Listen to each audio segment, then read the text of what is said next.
এই প্রশ্নটা তো সবার আগেই আছে।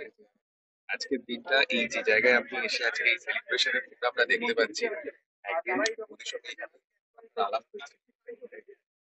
এখানে আলাপ হয় না, ও মর্নিং ওয়াক করার লোক কে আসে। উনি আমাদের পুরোনো পার্টি কর্মী, আমার চেয়ে পুরোনো। উনি 12 সালের আইতে এসেছেন, আমি এসেছি 15 সালে। এসেছেন তা নয়, সবার সঙ্গে দেখা হয়, দেখা সাক্ষাৎ হতো। আমার বাড়িতেও এসেছেন। তো বিয়ে করার ব্যাপারটা হঠাৎই এসছে পরিস্থিতির কারণে, আর সেটা হয়েও গেছে যথাসময়।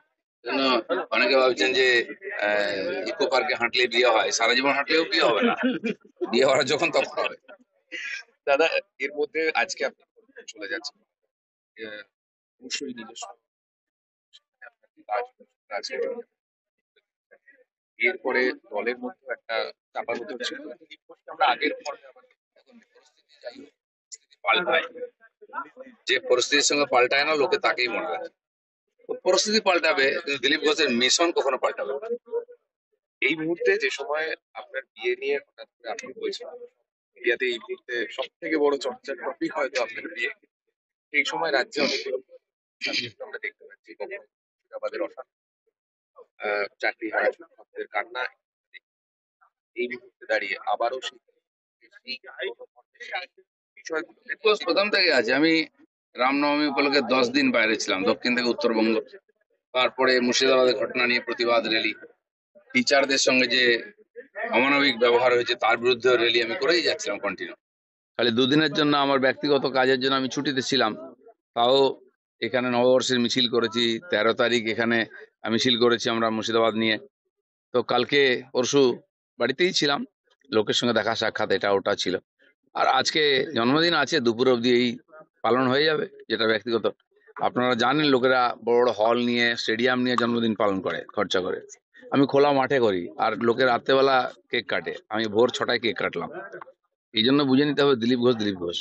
মালদা রিফিউজি ক্যাম্পে যেভাবে ভয়ের একটা পরিবেশ তৈরি হয়েছে, সেখানে কি মমতার জেলে যেভাবে বন্দীরা রয়েছে, এ রাজ্যের হিন্দুদের মতন অবস্থা কি বিশ্বের আর কোনো জায়গায় রয়েছে? দেখুন, এটা খুবই দুর্ভাগ্যের বিষয় যে নিজের রাজ্যের মধ্যে এতদিন দেশে কাশ্মীর থেকে উদ্বাস্তু হয়ে হিন্দুরা সারা দেশে গেছিলেন, এখন রাজ্যের মধ্যে এক জেলা থেকে অন্য জেলায়, এরপরে অন্য রাজ্যে চলে যাবেন। কারণ এখানে যদি জীবনের মান সম্মানের সুরক্ষা না থাকে, মানুষ কি করবে?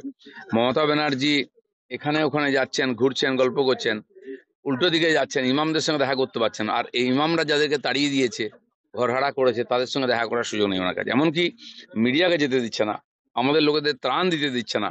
আর তারা খেতে পাচ্ছেন না, থাকার ব্যবস্থা নেই, বাচ্চা কাচ্চা নিয়ে হাহাকার করছেন। বাড়িতে গরু ছাগল রেখে দিয়ে গেছেন, কবে ফিরতে পারবেন ঠিক নাই। আর তাদের প্রতি আমার কোনো সমবেদনাই নেই।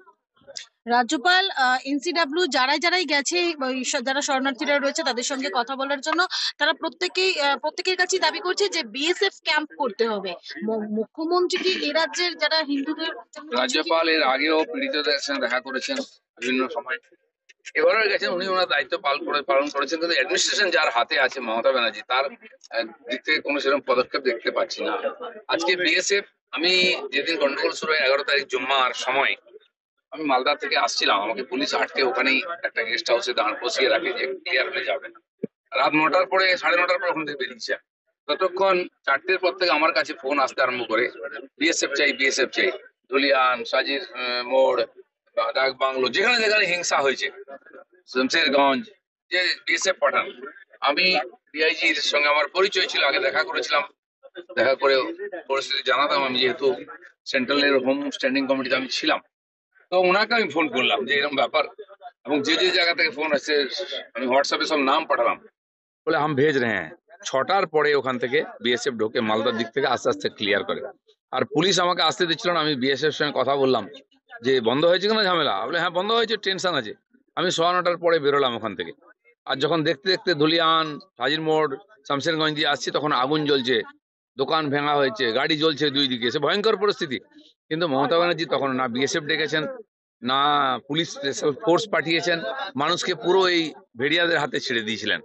পরের দিন আমাদেরকে কোর্টে যেতে হয়, শুভেন্দু অধিকারী কোর্ট থেকে অর্ডার নিয়ে আসেন, তখন অফিসিয়ালি বিএসএফ সব জায়গায় যায়।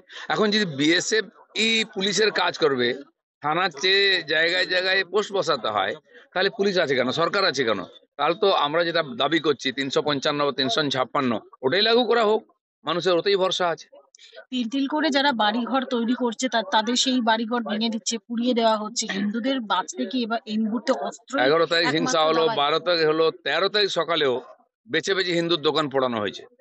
আপনাদেরকে ঢুকতে দেওয়া হচ্ছে না, খবর আসছে না, আমাদের কাছে ফোন আসছে যে 4টে দোকানের মধ্যে একটা হিন্দুর দোকান ছিল, সেটাকেই বেছে পুড়িয়ে দেওয়া হয়েছে। এই যে চলছে সাম্প্রতিক হিংসা, হিন্দুরা কি অপরাধ করেছে? পুরো মুসলিম জিহাদিদেরকে ছেড়ে দেওয়া হয়েছে রাস্তায়, লুটপাট করে খাও, কেউ রোকটোক করছে না। আমরা দেখেছি ওই বাপ বেটাকে কি নৃশংসভাবে হত্যা করা হয়েছে, গোটা গায়ে, লোকে পশুকে হত্যা করে না, কুপিয়ে কুপিয়ে রাস্তায় তড়পাচ্ছে, গা থেকে জলের মতো রক্ত বেরিয়ে যাচ্ছে, মারা গেছে, কেউ বাঁচাবার জন্য নেই, ভয় পালিয়ে গেছে সবাই। কি চলছে এটা? এ তো সিরিয়াতে, আফগানিস্তানে, পাকিস্তানে এরকম হয় না। তারপরে মমতা ব্যানার্জি মানুষকে মিথ্যা কথা বলে শোক বাক্য দিচ্ছেন, নিজের গদি বাঁচাবার চেষ্টা করছে।